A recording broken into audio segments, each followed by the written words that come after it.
Alors ça y est, après plusieurs mois, voire années de réflexion, vous êtes enfin décidé à adopter votre propre Shiba. Et la question maintenant se pose, c'est comment on trouve un éleveur et comment on sait si c'est un bon éleveur ou pas? Et ben vous êtes dans la bonne vidéo, on va en parler tout de suite. Alors attention, ici je ne ferai pas de débat entre l'adoption et l'achat, je ne parlerai ici que du fait d'acheter un petit loulou. Mais si vous êtes intéressé par l'adoption, je vous mets ici les coordonnées d'une association qui s'occupe particulièrement des races asiatiques. Donc si vous avez envie, n'hésitez pas à les contacter. Alors c'est quoi un bon éleveur? Et est-ce que c'est possible de trouver des chiots bien dans leurs pattes sans pour autant se faire pigeonner? Eh bien pour répondre à ces questions, je vais vous emmener dans un monde merveilleux, celui des petites annonces. On va y voir ce qui doit générer de la prudence chez vous et éclaircir un petit peu les points qui peuvent vous entretenir dans une forme de confusion. Pour ma part, quand j'ai adopté mon loulou, en 2019, les choses étaient très différentes parce que c'était quasiment mission impossible de trouver une annonce correcte sur internet. Il n'y avait que des trucs vraiment très suspects où je pense que globalement personne se fait avoir. Mais aujourd'hui, il y a une offre considérable sur internet, on peut beaucoup plus facilement trouver des chiots même disponibles directement. Avant, pour vous dire, il y avait un temps d'attente d'environ 1 à 2 ans, donc c'est pour vous dire la différence. Mais du coup, le fait d'avoir pléthore d'offres aujourd'hui fait qu'il y a son lot de problèmes qui va avec. Alors, regardez plutôt cette première annonce qu'on a trouvée. Alors ici, il n'y a rien d'illégal à première vue, simplement cette personne, elle ne souhaite pas faire du loft, mais elle se présente malgré tout comme un éleveur. C'est un petit peu particulier. Alors j'en profite du coup pour rebondir sur ce que c'est que le loft. Le loft, donc du coup, c'est un acronyme qui signifie le livre des origines français. Il s'agit en fait d'un livre dans lequel on inscrit des reproducteurs potentiels à la race qui correspondent à un standard et qui ont passé du coup une sélection plus ou moins rigoureuse. Donc si vous avez un chiot issu de parents LOF, il peut obtenir, juste par le fait de sa naissance et par une inscription de l'éleveur, un LOF provisoire qui pourra ensuite être confirmé si vous le souhaitez à l'âge adulte. Ils doivent satisfaire du coup un certain nombre de conditions et notamment du coup des examens sanitaires. Notamment donc pour le Shiba, il s'agit particulièrement de la luxation des rotules et de la dysplasie des hanches, dont ils doivent être assez satisfaisants pour pouvoir être ensuite des reproducteurs. Je précise d'ailleurs que ces examens de santé ne sont pas exhaustifs, il peut y en avoir d'autres, et ils sont contrôlés par ailleurs par un vétérinaire de la centrale canine. Certains chiots peuvent ainsi être LOF, mais pour autant non confirmables, car ils ne correspondent pas aux standards habituels de la race. Vous avez par exemple le Shiba blanc, qui bien qu'il puisse obtenir son LOF provisoire, ne pourra pas être confirmé à l'âge adulte car il ne présente pas le fameux Urajiro, puisqu'il est entièrement blanc. C'est dommage, mais c'est comme ça. C'est l'éleveur donc qui fait l'inscription au LOF provisoire et il s'acquitte pour cela de la somme de 30 € par chien à peu près, au niveau du coup de la centrale canine. Et en fait, grâce à ça, vous pouvez avoir accès à un nombre d'informations assez phénoménal sur un site que je vous conseille. Pour moi, c'est vraiment l'indispensable. C'est le site du coup de la centrale canine. Et si vous faites une recherche directement avec le LOF Select, vous pouvez trouver n'importe quel chien juste avec son nom ou son numéro de LOF ou de puce, si vous le connaissez. Normalement, ce numéro de puce, il est inscrit sur toutes les petites annonces. Généralement, c'est le numéro de la mère qui est donné. Là, je vous donne l'exemple avec Phobos. Et vous voyez la somme d'informations qu'on peut obtenir. On a du coup ses parents, l'arbre généalogique. On peut voir du coup également sur chaque fiche si les parents ont eu des examens, quel type d'examen, quels résultats ils ont eu.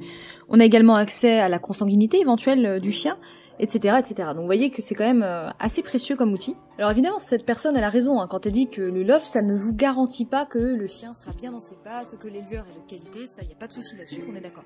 Mais par contre, ça vous garantit une transparence et une traçabilité du chien.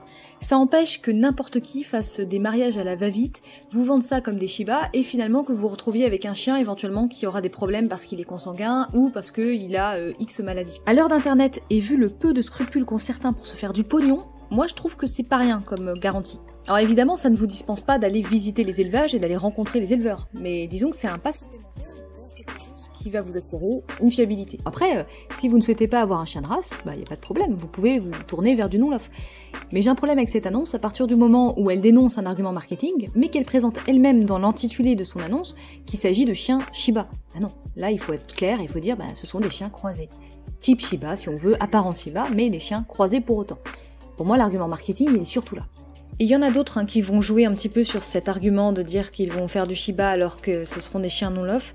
Ça va souvent être des animaleries et on en croise beaucoup dans les petites annonces également. Je vous recommanderais particulièrement de vous méfier des chiens dont le numéro de puce commence par 9 parce que ça veut dire qu'ils viennent de l'étranger et qu'on ne sait pas d'où parce qu'en fait, malheureusement, ils ne sont pas tracés quand ça commence par 9. C'est problématique parce qu'il y a des gros trafics en réalité de Shiba, notamment en Europe de l'Est. Des trafics dans lesquels tout simplement les parents sont tous dans des reproductions à la chaîne, des sortes d'usines à chiots, qui sont dans des conditions absolument atroces. Et je pense que personne n'a envie d'entretenir ce genre de trafic, vraiment personne. Donc les animaleries posent problème de manière générale parce qu'elles achètent précisément soit à des éleveurs qui sont suffisamment intéressés par les chiens pour ne pas savoir où ils vont aller, ou des chiens qui viennent de l'étranger et qui là font souvent l'affaire de trafic qui sont pas très propres, et auquel cas du coup, à mon avis, il vaut mieux tout à fait passer son chemin. 2 lettres qui nous interpellent, B et G, pour Bulgarie. Ces chiots seraient donc nés à plus de 2000 km d'ici. Cette femme n'a aucune licence pour les vendre, elle est donc totalement hors la loi. Mais comment ont-ils été acheminés vers la France? Pour le découvrir, on s'est rendu à côté de Sofia, la capitale bulgare. Ils se battent pour la nourriture. Ils ont déjà tué 2 de mes spitz. L'élevage est insalubre, les animaux mal soignés. Tous les chiens qui sont en provenance de l'étranger doivent en principe avoir un vaccin contre la rage, et à ce titre, ils doivent du coup avoir minimum 4 mois, qui est l'âge légal minimum pour obtenir ce vaccin. Malheureusement, ça arrange pas les vendeurs parce qu'un chien à 4 mois, il a plus du tout la taille bébé, même s'il a encore la boule. Ça arrive malheureusement qu'il y ait des trafics du coup sur la date de naissance du chien pour le vendre plus tôt, quitte à ce qu'il soit mal sevré. Et là, je vous laisse imaginer le nombre de dérives qu'on peut avoir dans ce genre de cas, et c'est compliqué. Donc c'est pour ça que je vous recommande de faire très attention à ce genre d'annonce. Un autre exemple de ce qu'on voit beaucoup là, ça va être ces petites pensions. Éleveur pro, éleveur particulier, éleveur familial. Alors qu'est-ce que ça veut dire? Est-ce que ça a vraiment un sens légal? Eh ben en fait pas vraiment. C'est un bordel! Pour vous éclairer là-dessus, je vais prendre un petit exemple. Mettons que nous avons un individu nommé Gérard. Gérard a une femelle reproductrice, donc elle a 4 mois, et elle n'est pas stérilisée. La petite femelle a une portée de Shiba. Gérard décide de les vendre. Et à ce titre, dès le premier chien vendu, en fait, il va être considéré comme un éleveur. Il va devoir faire une demande d'immatriculation de son entreprise agricole, donc son entreprise d'éleveur, et du coup, il sera traçable avec un numéro sirène. Sirène, pas l'animal, qui lui permettra donc de vendre des chiens. Il y a une exception à ça dans le droit, c'est que si Gérard s'engage à ne faire qu'une portée par an et par foyer fiscal de chiots de race, à ce moment-là, Gérard n'a pas besoin de faire des démarches administratives pourtant passionnantes, qui vraiment amènent tout le monde à la joie et à la bonne humeur. Mais alors rassurez-vous, ça veut pas dire pour autant qu'il s'engage pas à un certain nombre de choses. La liste est longue comme le bras, je vais pas vous la faire, mais globalement, sachez quand même que vous n'avez pas le droit de vendre un chien qui ne soit pas pucé, vacciné, qui n'ait pas au moins 8 semaines. Ça c'est juste la base, et je vous mets un certain nombre d'autres éléments sur votre écran, si ça vous intéresse. Si Gérard maintenant décide de vendre plusieurs portées par an, à ce moment-là, il devra posséder un certificat professionnel attestant en fait de ses connaissances, si vous voulez, dans le milieu canin. Ce certificat, il peut soit l'obtenir par rapport à un diplôme qu'il a déjà, donc par exemple, s'il a un BEP animalerie, en gros ça passe, mais aussi par exemple s'il est vétérinaire, il y a plusieurs diplômes en fait qui le valident, ou passer une formation qui lui permettra d'obtenir cette certification. Alors du coup, pro, familial, particulier, bon, vous voyez que ça veut pas dire grand chose, il y a peut-être juste des gens qui vendent effectivement en tant que personnes qui ont cette certification, d'autres qui ne l'ont pas, c'est pas forcément qu'ils sont incompétents en soi, ça veut juste dire qu'ils n'ont pas fait certifier. En fait, souvent quand on dit élevage familial, on va entendre un éleveur qui va faire vivre ses chiens au milieu du foyer. Mais ça, le seul moyen véritablement de le savoir, ça va être de vous déplacer, d'aller voir en fait sur place comment sont élevés les chiens, est-ce qu'effectivement les chiots ont leur espace dans la maison, et évidemment comment c'est entretenu de manière générale. Si vous voyez des éleveurs qui, dès l'annonce, disent qu'ils sont frileux à ce genre de visite, à mon avis, il faut se méfier. T'autorises pas les visites d'élevage. Ouais, c'est non. C'est un signal de stop. Je ne suis pas un espace zoologique. Ah. Tant qu'on est dans le sujet, je vous expose une autre petite filouterie. Vous voyez ce genre d'annonce, par exemple. Alors là, on a affaire à quelqu'un qui a un élevage, son numéro CN correspond bien à un éleveur. On a un affixe, c'est-à-dire en fait un nom d'éleveur. On va revenir là-dessus, et qui pour autant vend des chiens non lof. Un affixe, en fait, c'est un peu comme la marque, si vous voulez, d'un élevage. C'est pas comme un nom de famille, c'est-à-dire que c'est pas un truc qui est transmissible à partir du moment où vous avez un reproducteur. Si par exemple je décide moi de faire un élevage, que je fais confirmer Phobos, que je décide de l'appeler de la boule de l'escalier au niveau de l'élevage, Phobos ne va pas prendre ce nom, il va toujours garder son nom d'éleveur, qui est donc l'éleveur qui l'a fait naître. Si par exemple, par contre, Phobos fait des bébés au sein de l'élevage de la boule de l'escalier, les bébés prendront le nom de l'affixe de la boule de l'escalier.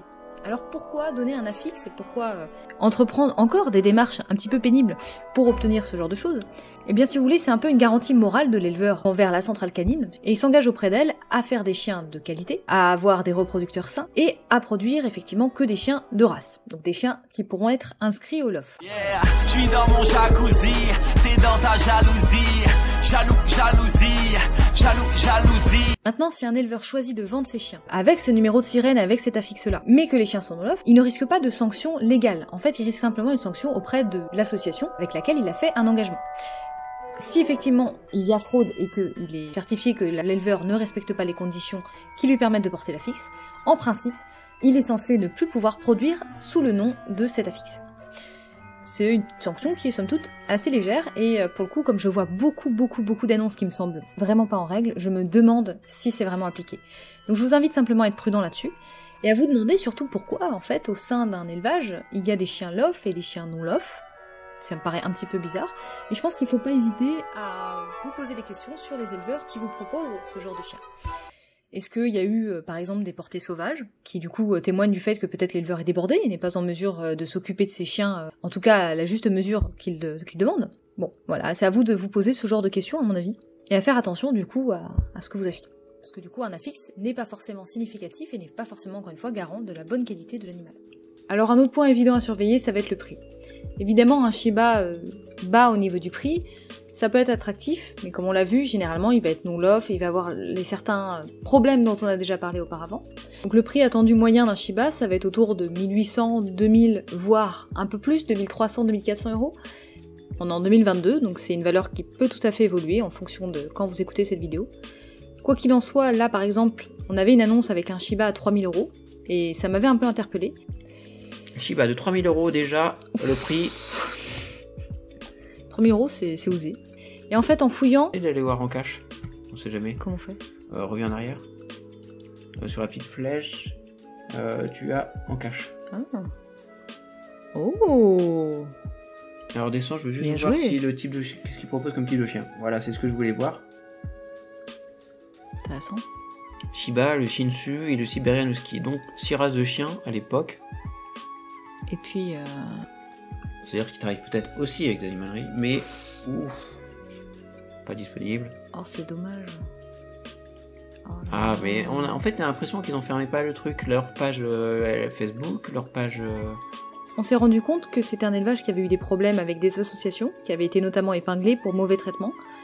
Donc comme quoi, vous voyez, un prix très haut n'est pas du tout garant non plus d'une qualité de chien, et il faut toujours faire attention de faire ce travail de recherche. J'en profite également pour parler des élevages multiraces. Voilà, ça se précise. C'est un éleveur professionnel qui fait beaucoup de chiens. 1, 2, 3, 4, 5, 6, 7, 8, 9, 10, 11, 12. C'est un peu comme les plats au restaurant dans Cauchemar en cuisine, hein. Quand il y en a trop, c'est qu'il y a un problème. Ou comme le nom d'ingrédients derrière une boîte. Voilà. Bon là, je pense qu'il faut vraiment être frappé du bon sens et réfléchir en fait à ce que veut l'éleveur quand il propose plusieurs races à l'adoption. Est-ce qu'il veut le faire parce qu'il a une connaissance de ces races-là, qu'il est passionné et que ça l'intéresse? Ou simplement, est-ce qu'il veut profiter d'un phénomène de mode en multipliant par exemple des races qui vont être très attractives en ce moment, comme le berger australien, le berger américain, le Shiba aussi bien sûr. Bon bah posez-vous ces questions-là. Quand vous avez quelqu'un qui vous propose des races qui n'ont rien à voir les unes avec les autres et qui commence à y en avoir beaucoup, et quand je dis beaucoup c'est à partir de 3-4, je pense que c'est déjà pas mal. Bon bah, ça veut pas dire que la personne elle est malfaisante, hein, on est d'accord, mais il faut peut-être vous poser des questions. Vous voyez là par exemple, quand on a des listes comme ça avec 20 races de chiens, enfin franchement je me demande en fait où la personne trouve le temps de s'occuper de tous ces chiens, c'est quand même assez exceptionnel. Et là clairement on est plus de l'ordre de la ferme usine, clairement, que de l'élevage. Vous auriez volé du fromage. Mais ça, je suis pas au courant. Alors il y a un autre écueil dont j'aimerais vous parler et qui est un petit peu plus pernicieux, c'est l'hypertype. L'hypertype, c'est simplement la sélection de caractéristiques de races qui vont correspondre au standard, mais qui vont être, vous l'avez vu, hein, le standard tout à l'heure, un petit peu limite, où en fait on va pousser à chaque fois un petit peu plus les limites, et par un phénomène d'habituation et de recherche du sensationnel chez les chiens, on va obtenir en fait des races qui vont se déformer au fur et à mesure du temps. Et alors bon, qu'elles changent de forme à la limite, ça peut ne pas poser de problème, mais il y a un moment où ça peut aussi causer des problèmes physiques aux chiens, physiologiques. Alors il y a un exemple en élevage canin qui est assez clair de ça, ça va être toutes les races qui vont avoir le nez écrasé, vous savez, on appelle ça les brachycéphales. Et donc en fait ces chiens-là, la plupart du temps, ils vont naître avec de gros problèmes physiologiques, et notamment des problèmes pour respirer. Pour des raisons de... Content ID. La scène suivante sera entièrement bruitée à la bouche. Il a des problèmes aux pattes arrière, les rotules se déboîtent des deux côtés. Pour le moment, celle-ci est en place. Mais quand on fléchit l'articulation comme ça, la rotule quitte sa position. Il souffre aussi d'hernie hiatale. Son estomac remonte dans sa cage thoracique, au niveau de la gorge. Il présente un collapsus laryngé et une élongation des voiles du palais. Il a le nez écrasé, le rétrécissement des cavités nasales le gêne pour respirer. Les yeux maintenant. Les paupières inférieures s'enroulent sur elles-mêmes, ce qui irrite l'œil. Et puis il a une scoliose. Voici sa colonne vertébrale. Ici la tête, La colonne descend comme ça, elle dévie fortement ici et encore ici. Que Georges souffre de toute une série d'affections n'est pas la révélation la plus choquante. Ni même que Johan et Graham aient payé 900 € pour ce fils de champion, qui est maintenant l'un des carlins les plus malades du pays. Le pire scandale, c'est que Georges lui-même soit qualifié pour le concours Crufts. C'est d'ailleurs des races de chiens, donc notamment par exemple chez le bulldog ou apparenté, c'est des races de chiens qui sont obligés de subir des césariennes pour pouvoir juste sortir, parce que dans le standard il y a écrit tête massive. Et du coup on a cherché, donc que ce soit les éleveurs, les gens qui achètent ou les juges qui confirment ces chiens, à faire des chiens avec des têtes de plus en plus grosses, au point que plus de la majorité maintenant des naissances ne se font plus par voie naturelle. C'est quand même gênant, au mieux. Alors pour le Shiba, je trouve qu'on est assez épargné par ce genre de phénomène de mode, bien qu'il y ait quand même des modifications au fur et à mesure du temps, elles sont surtout esthétiques. Il faudra donc faire attention, à mon avis, à ce que, du coup, d'autres dérives n'apparaissent pas. Moi notamment, je déplore le fait que l'allergie ne soit pas prise en compte par rapport aux reproducteurs, et il se trouve que un peu plus de 23% des chiens aujourd'hui Shiba ont des allergies. C'est le cas pour Phobos par exemple. Je pense que ça serait intéressant de l'inscrire au standard pour éviter effectivement de faire des mariages qui favorisent les allergies, parce qu'on a vu qu'il y avait quand même une part génétique à ce genre de choses. Ça montre qu'il peut y avoir des dérives importantes